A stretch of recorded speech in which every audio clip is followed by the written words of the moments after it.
Good evening, friend. We have till now we have studied main excretory organ, kidney, ureter, then urinary bladder and urethra. Right now we will study the accessory excretory organ.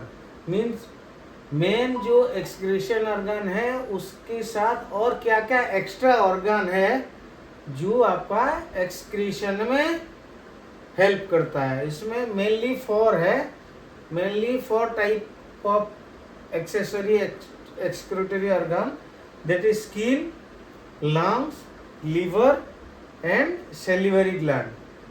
We will discuss one by one. What is skin?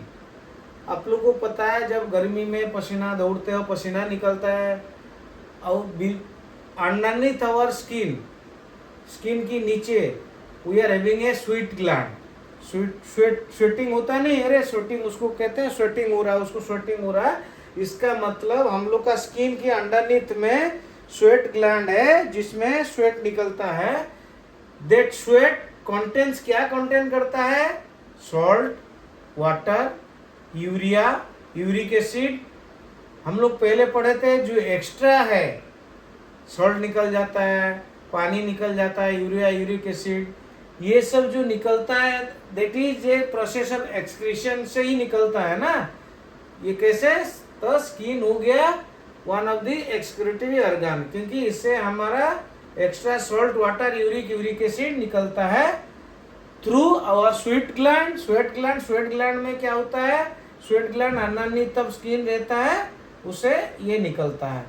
Then come to lungs. आपको पता है lungs में कैसे how lungs is excretory organ. पहले हम लोग carbon dioxide नाक से निकालते हैं ना. कैसे कार्बन डाइऑक्साइड आता है, कहाँ से आता है carbon dioxide? How it came?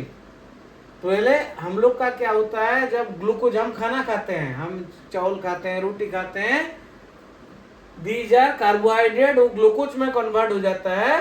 Glucose convert होने के बाद ग्लूकोज का ब्रेकडाउन होता है. जब ग्लूकोज का ब्रेकडाउन होता है तो क्या होता है? CO2 फॉर्म होता है, कार्बन डाइऑक्साइड फॉर्म होता है. तो always remember when there is a breakdown of glucose, carbon dioxide is form there and वो कार्बन डाइऑक्साइड ब्लड के थ्रू में लंग्स में आता है. देन लंग्स में आने का बाद ये अपनी नोज के थ्रू में एक्सहेलेड हो जाता है. एक्सहेल करते हैं ना हम लोग, निकालते हैं ना, निश्वास प्रश्वास जो बाहर निकल जाता है दैट इज कार्बन डाइऑक्साइड. जो लेते हैं दैट इज ऑक्सीजन. उसका प्रोसेस अलग है, क्योंकि हम ओनली बाहर वाले का एक्सक्रीशन मतलब बाहर जो निकाल रहे हैं उसका ही डिस्कस कर रहे हैं. लेने वाला का तो प्रोसेस अलग हम डिस्कस करेंगे जब उसका चैप्टर आएगा. Then come to third one is liver. पहले हम लोग पढ़े थे एमिनो एसिड का ब्रेकडाउन होता है, पढ़े थे लिवर में. अभी आ गया वही जो कहा था, later on will discuss in details. जब एमिनो एसिड हम लोग का लिवर में उसका ब्रेकडाउन होता है, क्या फॉर्म होता है? यूरिया फॉर्म होता है. क्या फॉर्म होता है? यूरिया फॉर्म होता है. और यूरिया अपनी यूरिन के थ्रू में एक्सक्रीटेड होता है. ठीक है, किडनी के थ्रू में हम लोग पढ़े हैं यूरिन, हाउ लास्ट सेशन में पढ़े थे हाउ यूरिन इज फॉर्म. तो उसमें किडनी के थ्रू में वो यूरिया निकल जाता है. तो ब्रेकडाउन कोई क्वेश्चन पूछता है तो what is form when breakdown of amino acid, immediately उसे यूरिया फॉर्म होता है. और ये कहाँ पे होता है? एमिनो एसिड का ब्रेकडाउन कहाँ पे होता है? ये बहुत जगह क्वेश्चन आता है. ये लिवर में होता है. तो देन ऑल्सो अब लिवर में बाइल भी बनता है, पित्त जिसको कहते हैं, येलोइश जब कोई जंडिस हो जाता है लोग येलो बन जाते हैं, पूरा बॉडी येलो बन जाता है. उसका मतलब उसका बाइल सिक्रेशन बहुत ज्यादा हो जाता है, पित्त बहुत निकल गया जो एक्सक्रीट नहीं हुआ, तो इसीलिए बाइल पिगमेंट आ गया. तो लिवर में क्या होता है? दो चीजें, breakdown of amino acid, urea form होके यूरिन के थ्रू में, यूरिन होके किडनी के थ्रू में निकल जाता है. उसके बाद बाइल पिगमेंट भी, यहाँ जो एक्सेस बाइल पिगमेंट आपका डाइजेशन में हेल्प करता है, लेकिन जो एक्सेस है वो तो निकलेगा, वो निकल जाता है यूरिन के थ्रू में. And fourth and last one is salivary gland. आप जैसे देखते हैं टोंग में पानी जैसा आता है, उसको सेलेवा कहते हैं। जो एक्सेस सेलेवा आते हैं आप थूक देते हैं ना, दैट इज ऑल्सो सेलेवा। जो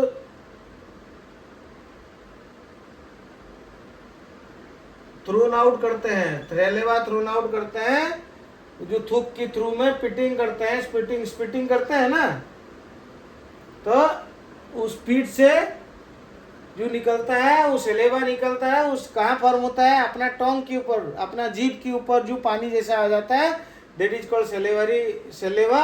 एंड ग्लैंड से वहाँ वो सेलेवा वहाँ से निकलता है, जो एक्सेस है हम स्पिटिंग के थ्रू में वो निकाल देते हैं। तो अभी आप लोग समझ गए एक्सेसरी मेन एक्सक्रीटरी ऑर्गन हम पढ़ लिए थे 4, अभी आए एक्सेसरी में आप फिर 4 आए। 4 का मेन फंक्शन आप एक स्किन, स्वीट ग्लैंड, उसमें सॉल्ट वाटर यूरिक एसिड निकलता है। फिर लंग्स में क्या निकलता है? कार्बन डाइऑक्साइड में कैसे कार्बन डाइऑक्साइड फॉर्म होता है? ग्लूकोज का ब्रेकडाउन बॉडी में जब हम खाना लेते हैं वो ग्लूकोज जाता है, ग्लूकोज ब्रेकडाउन होता है तब कार्बन डाइऑक्साइड फॉर्म होता है। फिर वो लंग्स के थ्रू में एक्सहेल हो जाता है। देन कम टू लिवर में क्या होता है? Amino acid breakdown of amino acid, then urea form होता है। देन यूरिन में किडनी के थ्रू में निकल जाता है। बाइल पिगमेंट जो एक्सेस है वो भी निकल जाता है। तो we have completed the accessory excretory organ. Then we will go to next session, just note it down, okay.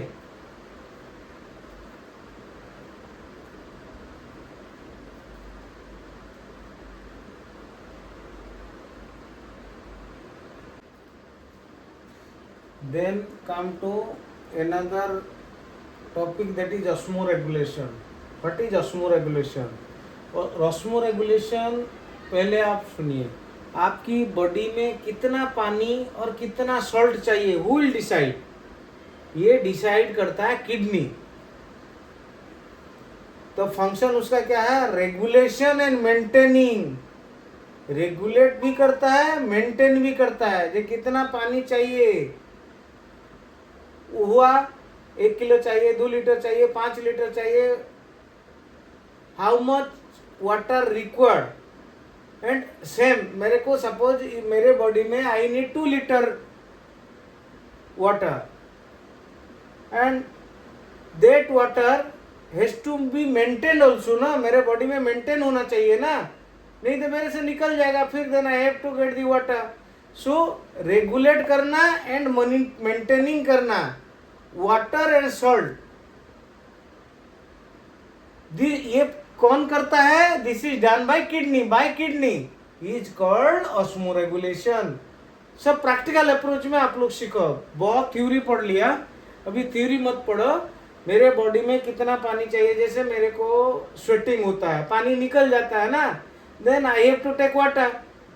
तो किस लिए ले रहा हूँ? वाटर मेरे बॉडी को चाहिए। तो वो वाटर को कितना वाटर चाहिए, 2 लीटर चाहिए, 3 लीटर चाहिए, 4 लीटर चाहिए, वो डिसीजन कौन करता है? किडनी करता है। और वो 2-3 लीटर को मेंटेन कौन करता है? किडनी भी करता है। वही जो वाटर सॉल्ट मेंटेन करता है, वो दो प्रोसेस को ऑस्मोरेगुलेशन कहते हैं। तो इसीलिए आप लोग देखे होंगे जब आपका समर के टाइम में आपको लेस यूरिन होता है देन विंटर। क्यों? समर में लेस यूरिन होता है क्योंकि हम पढ़े अभी स्वीट ग्लैंड है स्किन के थ्रू में, जो कि एक्सक्रीटरी ऑर्गन है, स्वीट ग्लैंड के थ्रू में बाहर पानी निकल जाता है समर के टाइम में। तो इसमें क्या होता है, किडनी के पास ज्यादा पानी नहीं पहुंचता, तो किडनी के पास पहुंचेगा तो यूरिन बनेगा ना, यूरिन के थ्रू में जाएगा ना। तो इसीलिए when in summer urine formation is less because kidney के पास इतना पानी नहीं होता। और विंटर के टाइम में स्वेटिंग कम होता है, बॉडी से पानी कम निकलता है, तो किडनी के पास पानी ज्यादा होता है। यूरिन कहाँ से निकलता है? किडनी के थ्रू में निकलता है। तो that's why less urine in summer and then winter में ज्यादा यूरिन होता है। फिर हम लोग आएंगे एक बार common disorder of urinary system. हम लोग जो यूरिनरी सिस्टम पढ़े हैं उसमें क्या क्या डिसऑर्डर होता है, क्या क्या डिजीज होता है, क्या क्या कंडीशंस होता है, these are common condition or disorder of urinary system. एक आते सब सुने हैं, सब कोई भी कहता है अरे मेरे किडनी में स्टोन है, सब कहते हैं ना अरे किडनी में स्टोन क्या है, हाउ इट इज फॉर्म। और आप लोग तो उनको सिखाओ भाई ऐसे किडनी में स्टोन नहीं, कोई पत्थर नहीं घुस गया, ठीक है। तो कैसे बनता है, 3 calcium oxalate, calcium phosphate and uric acid, तीनों भाई मिल जाते हैं जब, तो क्या बनता है, क्रिस्टल बन जाता है, that is called kidney stone. तीनों मिलेंगे जब, एक जगह पे मिल जाएंगे तो आपका एक क्रिस्टल टाइप का, पत्थर टाइप का बन जाता है, that is called kidney stone. Kidney stone मतलब बाहर से कोई पत्थर नहीं डाल दिया, it is purely A chemistry. Calcium oxalate, calcium phosphate and uric acid तीनों मिलकर क्रिस्टल बनते हैं। और वो क्या करता है, वो जितना बड़ा होता है आपका किडनी में पेन देता है, और क्या करता है किडनी का वो जो urine flow, it block the urine flow also. क्या क्या प्रॉब्लम किडनी स्टोन का क्वेश्चन में आएगा, किडनी स्टोन कैसे फॉर्म होता है, आप फटाफट बोलो भाई, calcium oxalate, calcium phosphate, uric acid तीनों मिल जाते हैं, एक क्रिस्टल फॉर्म हो जाता है, that crystal is called kidney stone. तो ये प्रॉब्लम क्या करता है किडनी स्टोन बनने में, पूछेगा what is the problem we face when kidney stone is form, you have to say that it pain is generated. जितना साइज बढ़ता जाएगा ना, इसका साइज मतलब वही लोग आहिस्ता आहिस्ता उसका ऊपर चढ़ेंगे तो साइज जैसे पहले इतना था, फिर उसके बाद फिर calcium oxide, calcium phosphate, uric acid बढ़ता जाएगा, ये बढ़ता जाएगा। तो जितना बढ़ता जाएगा ये आपका किडनी में उतना पेन क्रिएट करेगा, खाली पेन नहीं क्रिएट करेगा, आपका किडनी का जो यूरिन का फ्लो है ना उसको भी ब्लॉक करना चालू कर देगा। तो ये बहुत बड़ी प्रॉब्लम है। तो उसको प्रिवेंट कैसे करते हैं, हर वक्त सब कहते हैं ना भाई पानी पियो, पानी पियो, पानी पियो। क्यों पानी पियो, क्योंकि if you intake sufficient water then it prevent the formation of kidney stone. Okay, so always take huge amount of water, the required water in your body, so that there will be no kidney stone. People who does not have water, adequate water, जो जितना required पानी नहीं लेते हैं उनका ही kidney stone होता है, जो पानी ठीक ठाक लेते हैं उनको किडनी स्टोन नहीं होता। और यदि फॉर्म होता है आफ्टर फॉर्मेशन, यदि फॉर्म हो जाता है क्या करोगे, उस सर्जरी करके उस स्टोन को निकालना पड़ता है। फिर हम लोग आएंगे और भी डिजॉर्डर है, we will discuss in next session. For today thank you, okay, see you tomorrow, just note it down.